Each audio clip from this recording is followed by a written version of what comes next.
Yeah, everyone is wrong about what Marvel's adding to the end of Avengers Endgame to make it connect to Doomsday. Let me explain. Because in case you missed it, Marvel is re-releasing Avengers Endgame next month with 4 minutes of new footage that leads directly into Doomsday. Now, the most popular theory about this is that it's going to be of Steve Rogers returning the Infinity Stones. I don't think this is happening. Simply don't think 4 minutes is long enough to see this happen unless they rush it in a montage, which I also don't want to happen. But I have 3 theories that I think are way more likely, and the last one is actually insane if Marvel does it. My second theory is that it's an extended version of the Steve Rogers at his house scene we got released a year ago, where you see him holding his son, and we'll just get to see him and Peggy talking for a few minutes, and then at the end of the scene you hear a knock on the door, and maybe it's either Loki or Doom at his house. The third theory is that we just get a scene attached to the end of the movie of Dr. Doom working in a lab in the Fantastic Four universe. Maybe he's working with Reed Richards, and he has some signal go off that alerts him, oh, something has gone wrong with the timeline. We either see him getting in the ship with the Fantastic Four to come to our dimension, or using magic to get there. But I think this next theory is by far the best. But first, if you love Marvel or are attracted to Judy Hopps, hit that follow button. Last theory is that they're going to be adding a post-credit scene in the movie, but if you remember, Avengers Endgame didn't have a post-credit scene. Instead, you just heard a clanging sound, and it is revealed that's actually Tony building his first Iron Man suit in the cave. But I think in the new version of the movie, they're still going to hear that sound, but it's going to lead into a scene where you see that it's actually coming from Victor Von Doom building something like his mask or a machine. And when RDJ was first revealed to play Dr. Doom, he said, same task, different mask. This would be too perfect. Yeah, the MCU is officially dead, or at least it would have been if Marvel didn't make this one change to Avengers Doomsday. Let me explain. Because even though there's been a lot of pretty bad and mediocre Marvel movies in the last couple of years, the hype for Avengers Doomsday is still at an all-time high, and the movie's on pace to have one of the biggest opening weekends at the box office of all time. Every trailer for the movie breaks records. It seems like everybody forgot, not even 2 years ago, this movie was scheduled to be an Avengers King Dynasty film with King as the main villain. Even though I think King was a pretty decent character for the most part, even though he was pretty bad in Quantumania, it's very clear the general audience was not attached to this character as the next Avengers-level threat. It's not just the fact that they replaced him with Dr. Doom, which on its own would have been enough to give this movie a huge boost at the box office. Dr. Doom is one of the most popular Marvel characters of all time,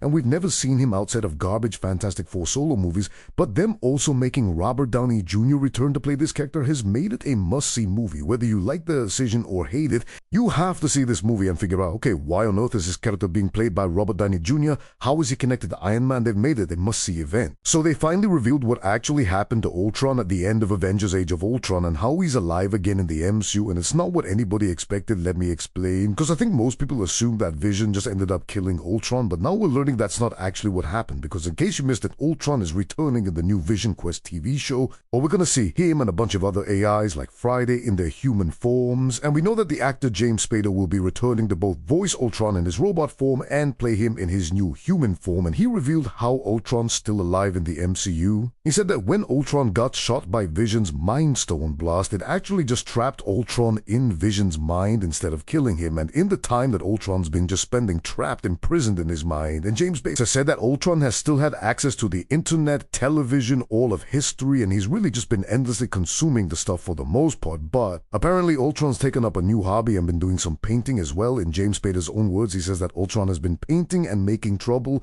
so it seems like he's just been doom scrolling endlessly since the last Avengers film.